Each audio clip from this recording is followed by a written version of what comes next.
আমরা আজকে ৪৫তম বিসিএসের ৫৪তম প্রস্তুতি দেখব। আপনি যদি স্টুডেন্ট ডায়েরি চ্যানেলে নতুন হয়ে থাকেন তাহলে সাবস্ক্রাইব করে পাশে থাকা বেল আইকনটি অন করে দিন আমাদের পরবর্তী ভিডিও নোটিফিকেশন পাওয়ার জন্য। আর যদি অলরেডি সাবস্ক্রাইব করে থাকেন তাহলে আপনাকে ধন্যবাদ। আরব মরুভূমিতে প্রবাহিত বায়ুর নাম কি?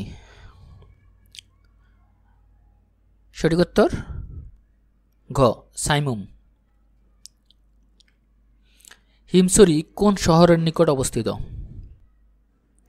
সঠিক উত্তর ক কক্সবাজার। মহাকর্ষ কি? সঠিক উত্তর ক যে কোনো দুটি বস্তুর মধ্যকার আকর্ষণ। তিস্তা নদী কোন নদীর সঙ্গে মিলিত হয়েছে?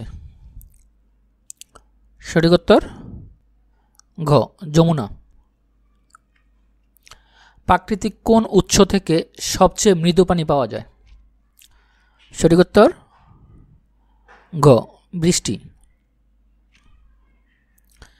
বিশ্ব উষ্ণায়নের লক্ষণ? সঠিক উত্তর ঘ জ্বর, জলোচ্ছ্বাসের বৃদ্ধি। আমাজন বনভূমির কোন ধরনের বনভূমি?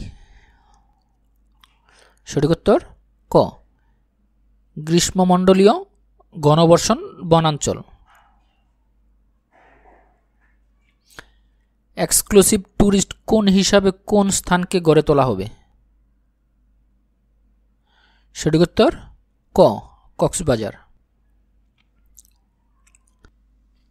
দুটি দেশের উপর দিয়ে প্রবাহিত হয়ে বাংলাদেশের প্রবেশকারী নদীটি হল? সঠিক উত্তর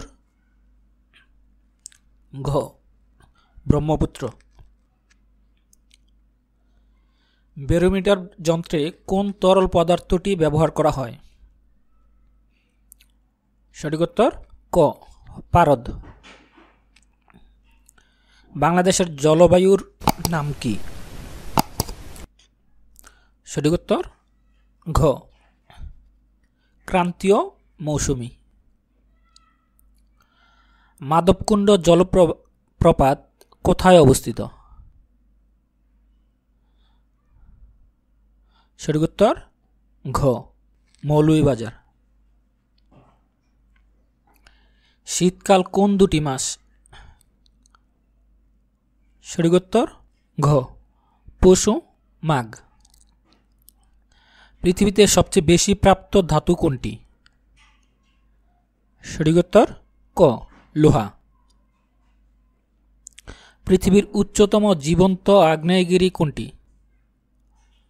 সঠিক উত্তর খ কোটোপেক্সি। আবহাওয়ার 90% আর্দ্রতা মানে? আবহাওয়ার 90% আর্দ্রতা মানে বাতাসে জলীয় বাষ্পের পরিমাণ সম্পৃক্ত অবস্থার 90%। তল্লাশি ও উদ্ধার কোনটির আওতাভুক্ত? সঠিক উত্তর গ সারাদান। বায়ু দূষণের জন্য কোন গ্যাস দায়ী? সঠিক উত্তর ঘ ভাসানচর দ্বীপ বাংলাদেশের কোন জেলায় অবস্থিত? সঠিক উত্তর ঘ নোয়াখালী। কার্টাগেনা প্রোটোকল হচ্ছে? সঠিক উত্তর ঘ জাতিসংঘের জৈব নিরাপত্তা বিষয়ক চুক্তি।